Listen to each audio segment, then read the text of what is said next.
रही है राजेश गुप्ता। अरविंद केजरीवाल जी ने सीएम आवास खाली कर दिया है।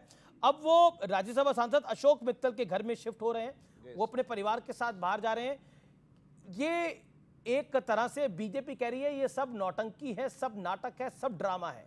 वही रिपीट टेलीकास्ट हो रहा है तो 10 साल पहले हुआ था। देखिए अब क्या उम्मीद करते हैं बीजेपी से, ये जो करें, जब आचार संहिता लग जाए उसके बाद में भी ड्रामा करें, 24 घंटे में टीवी पे आने की प्लानिंग करें।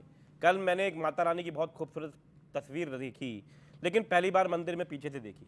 माता रानी खड़ी है, सामने मोदी जी खड़े हैं, कैमरा पीछे है। अरे भगवान को देख लो यार। तो अपनी फोटो को दिखाने की इतनी भूख थी कि बस अपना चेहरा दिखाई देना चाहिए, चाहे भगवान की उसमें पीठ ही क्यों ना दिखाई दे जाए। मैं समझता हूँ मैंने अपने जीवन में कभी नहीं देखा। हम लोग बहुत ज़्यादा पूजा करते हैं, मैं कल भी व्रती था, चाहे 2 रखें चाहे सारे व्रत हम रख लें, मैंने ऐसा कभी नहीं देखा ऐसी पूजा को होते हुए। अक्सर जब हम फोटो भी खिंचवाते हैं तो भगवान के चेहरे को सामने रखते हैं। और जो इन्होंने कहा, शहजाद भाई कह रहे थे कि दिल्ली के हमारी कितनी गुजरात में सीट आई। अरे गुजरात में तो हम पहली बार लड़ रहे थे, 5 सीटें ले आए, 14% वोट लेके आए। 10 साल पुरानी पार्टी एक राष्ट्रीय पार्टी बन गई। आपने देखा पंजाब के अंदर 92 सीट 117 में से आ गई। दिल्ली में 3 बार से सरकार बना रहे हैं। आपकी कितनी सीटें आई दिल्ली के अंदर बताओ। आपकी पिछली बार जब सरकार बनी तो 3 इनके विधायक थे, एक ऑटो में बैठ के आ जाया करते थे। अब ज्यादा हो गया है, अब एक मिनी बस में बैठ के आ जाते हैं। 8 विधायक हैं। दिल्ली के नगर निगम में 1 साल तक चुनाव नहीं कराया, चुनाव को लगातार लेट कराते रहे। उसके बाद में दिल्ली के नगर निगम के अंदर भी भाजपा हार गई। और आज भी आप देखिए कि सुप्रीम कोर्ट ने इसको रोका है कि जबरदस्ती उसके अंदर चुनाव करा रहे थे कि कैसे भी करके स्थायी समिति का एक मेंबर बन जाए। हरियाणा में आपकी कितनी सीटें आ रही हैं? हरियाणा के अंदर में आपको एक बात बता रहा हूं, देखिए सही सही जैसे कि अरविंद केजरीवाल जी ने कहा कि हमारे के साथ में मिलकर ही वहां पे सरकार बनेगी, हमारे बिना सरकार नहीं बनेगी। और एक बात बिल्कुल गारंटी से है कि किसी भी हाल में भाजपा की वहां सरकार नहीं आ रही। 10 से भी कम सीटें आएगी। मैंने कहा मिलकर आ सकती है, मिलकर आ सकती है। ओके अमी जी देखिए, वैसे तो एक मैं वीडियो दिखाना चाहता हूं। इन्होंने तो ऐसे ही बोल दिया, मैंने इनकी बातों का यकीन किया। ये मनीष सिसोदिया जी, ये एक प्रोग्राम में गए। अब इन्होंने बोला ये पूजा पाठ वाले हैं। मनीष सिसोदिया को टीका लगाया और देखो कैसे टीका लगाने के बाद तुरंत कपड़े से वो टीके को साफ करते। देखिए, अब देखिए, जूम करके देखिए, ये देखा, ये है मनीष सिसोदिया। ये हम, अब मैंने बीच में नहीं बोला, ये वही मनीष सिसोदिया जी है। और मैं इस मुद्दे पर ज्यादा नहीं जाना चाहता। जिन्होंने कहा था कि राम मंदिर के बदले यूनिवर्सिटी हॉस्पिटल बना दो, कहीं हिम्मत है तो वेटिकन के बारे में या कहीं और जगह के बारे में बोलते, नहीं बोला इन्होंने। चलिए मैं उसमें नहीं जाना चाहता, मैं एक लौता प्रवक्ता हूं। याद रखिए कि मैंने हरियाणा के विकास की बात की। आज मैं पूछना चाहता हूं, ये इंडिया अलायंस से 1500 रुपए का वादा किया था महिलाओं को, कितनी महिलाओं को दिया गया? आपने कहा था कि हम ओपीएस लागू करेंगे। कर्नाटका, हिमाचल में ओपीएस लागू करना तो दूर की बात, पेंशन और सैलरी नहीं दे पाए। 300 यूनिट फ्री की बात, टॉयलेट पर आपने टैक्स लगा दिया। वहां पर स्टार्टअप यूथ स्कीम करने की शुरुआत की थी, कहां है वो स्टार्टअप स्कीम? 4 आपने इंग्लिश मीडियम स्कूल हर असेंबली कॉन्स्टिट्यूंसी में बोलते, कितने स्कूल खोले? ये क्योंकि एक अलायंस से मैं इनसे पूछना चाहता हूं, एक को जवाब नहीं है। आखिरकार मैं करप्शन के बारे में, करप्शन में अब 3-4 दिन पहले आपको याद होगा कि एक मूडा स्कैम आया जिस पर हाई कोर्ट ने कहा कि chief minister of Siddaramaiah accused number 1 है। ये कहते थे हम करप्शन को मिटाएंगे। आज लालू प्रसाद यादव कन्विक्टेड करप्ट के साथ और अक्यूज नंबर 1 के साथ बैठकर ये लोग बात कर रहे हैं और कांग्रेस इनको करप्ट कह रही है। ये कांग्रेस ने कहा कि ये केजरीवाल के शराब वाले बताइए, ये उनके साथ है। इलेक्ट्रल बोर्ड का पैसा खाने वाले, दुनिया भर का पैसा खा के, जो सुप्रीम कोर्ट ने खुद का हफ्ता वसूली करके दुनिया से पैसा लिया, जिसको मेन अक्यूज बताते थे, साउथ का किंगपिन बताते थे, उसे 5 करोड़ लेके जमानत दे दिया। बाद में 55 करोड़ रुपए इलेक्ट्रल बॉन्ड के नाम के लिए इनकम टैक्स के छापे पड़वाते हैं। पहले कहते 70,000 करोड़ की करप्टेड पार्टी अपनी पार्टी में ज्वाइन करा लेते हो। यार तुम हमें ज्ञान दोगे? तुम्हारे पार्टी के राष्ट्रीय प्रवक्ता टीवी में पैसे लेते पकड़े गए, आज तक किसी पार्टी में ऐसा नहीं हुआ। तुम हमें ज्ञान दोगे? तुम करप्शन की बात बताओगे जिन्होंने खुले आम गदर मचाया हुआ है। अगर बंगारू लक्ष्मण पकड़े गए तो बीजेपी ने उनको बाहर का रास्ता किया, वो कन्विक्ट हुए, वो जेल में गए। बंगारू नहीं हुआ, अगर पकड़ा गया। मेरा प्रश्न ये है कि आपकी पार्टी में भी अगर कोई करप्शन का मामला सामने आया तो आपने क्या कार्रवाई करी है? आपने तो उसको सेलिब्रेट करा जब वो बेल पे छूट गया है। भाई आप भूल रहे हैं, हमारी पार्टी के अंदर जब भी करप्शन का मामला आया, हमारी दिल्ली के मंत्री थे, केजरीवाल जी ने खुद सीबीआई के अंदर वो केस दिया और उनको वहां से हटा दिया। पंजाब की सरकार बनते ही पीडब्ल्यूडी मिनिस्टर बने, उनके ऊपर करप्शन के चार्जेस आए, उनको हटा दिया। बेवजह किसी पे आरोप लगा के थोड़ी शहजाद और सत्यप्रकाश। शहजाद पहले आप, 30 सेकंड। कांग्रेस वालों ने चोरी कर रखी है, मुलायम सिंह यादव ने चोरी कर रखी है, मायावती ने चोरी कर रखी है, सबने चोरी कर रखी है। अब बताइए कि केजरीवाल जी सच बोल रहे थे तब या मुलायम सिंह ने चोरी कर रखी? मोदी जी कितनी बार चोरी कर रखी है? हाँ या ना बताइए। मोदी जी कितनी बार कह रहे थे 70,000 करोड़ का? बताइए ना, वो मोदी जी का वो बताइए। 70,000 करोड़ का आना है एनसीपी के लिए, अजीत पवार को अपनी पार्टी में ले रही है। आप तो केजरीवाल जी का बताइए ना। केजरीवाल जी ने सही बोला था कि मुलायम सिंह यादव ने चोरी कर रखी है। लालू यादव ने चोरी कर रखी देखिए है। लालू यादव जी के बारे में मैडम ज्यादा अच्छा बता यार- देंगे। कई केसेस के अंदर उन्हें बेल भी मिली, बहुत सारे केसेस में बस बेल मिली, convicted है, convicted उसके बाद में छूटे, उसके दोबारा इन्होंने केस खोला, दोबारा केस खोल के और उनको मुलायम फंसाने सिंह का काम यादव- करते हैं। मुलायम सिंह मुलायम सिंह यादव के लिए यही देते फिर रहे हैं उनका पद्मश्री। पद्म आपने दिया था ना? नहीं देना चाहिए था, नहीं देना चाहिए था। हमें कोई दिक्कत नहीं है। नहीं हमारे देना को लेके मेरी बात सुनो, हम हमें नहीं कह देना रहे चाहिए देते- हम कह रहे हैं देते ये रहिए। मुलायम सिंह हम ये यादव को मानते हैं पद्मश्री हमें देना इनकी चाहिए तरह था। व्यक्तिगत राजनीति एक नहीं सेकंड, करते। एक सेकंड, इनकी ये तरह कमाल व्यक्तिगत होगा, राजनीति एक नहीं सेकंड। करते। भाई साहब ऐसा है, इसीलिए मैंने बोला असली तेजा कौन है पहचान लीजिए। जी, जी, जी। ये तेजा कौन है इन्होंने।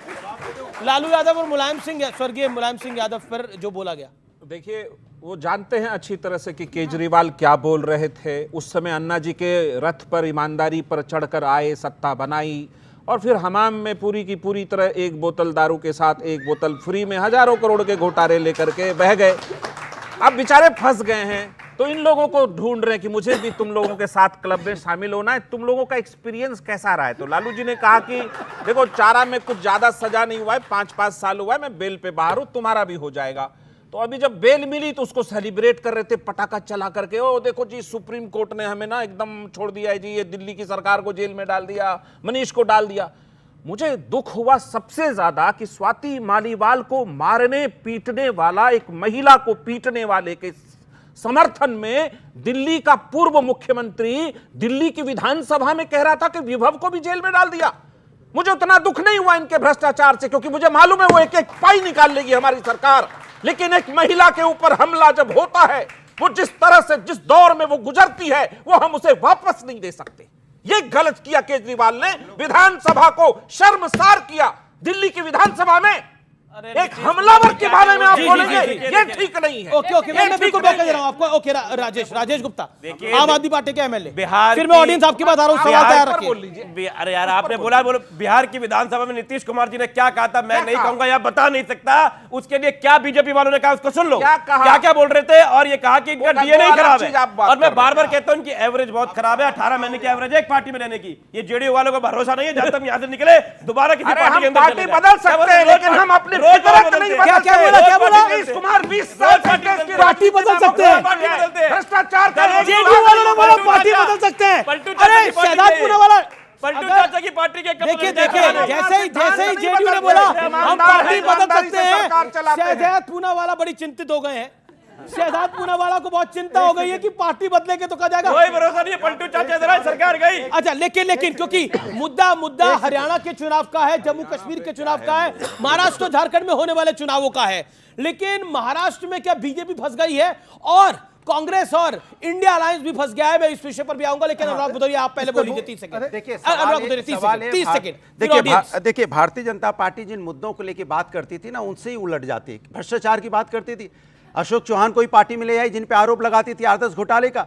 उसके बाद जिस तरह डिप्टी सीएम को उन्होंने बनाया हुआ शिवसेना को, उस पर आरोप लगाती थी। जो शिवसेना के मुख्यमंत्री उनके विधायकों पे आरोप लगा रही थी, बाद में उनको तोड़ के अपनी पार्टी को 2 भागों बना के सरकार बना ली। ये वो लोग हैं जो भ्रष्टाचार का आरोप लगा रहे थे, उनको मंत्री बना देते हैं। जी, जी। नहीं, और ये वो लोग ये वो लोग हैं जो लगातार, जैसे नीतीश जी की बात हुई, नीतीश जी ने जब विधानसभा के अंदर बोला था, यही लोग नीतीश जी पे सवाल उठा रहे थे। लेकिन जब सत्ता की जरूरत पड़ी तो नीतीश जी के पास दोबारा पहुंच गए। सर, अच्छा, महाराष्ट्र आ के जाइए। डिप्टी सीएम कह रहे हैं कि वोट जिहाद हुआ था।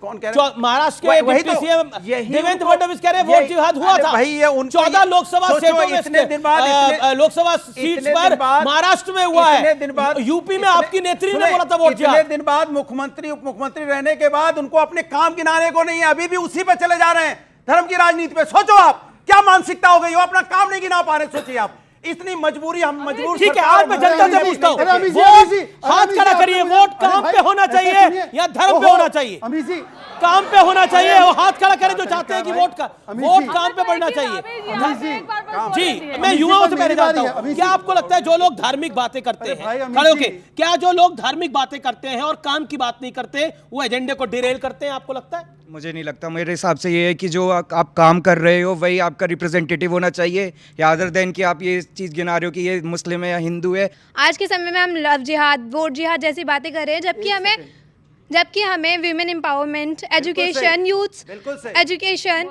और नौकरी के बारे में बात करनी चाहिए। अब मैं आपको बताता हूं, समाजवादी पार्टी के अध्यक्ष अबू आजमी मुंबई में, महाराष्ट्र में, पता है वो क्या बोलते हैं? सुनिए।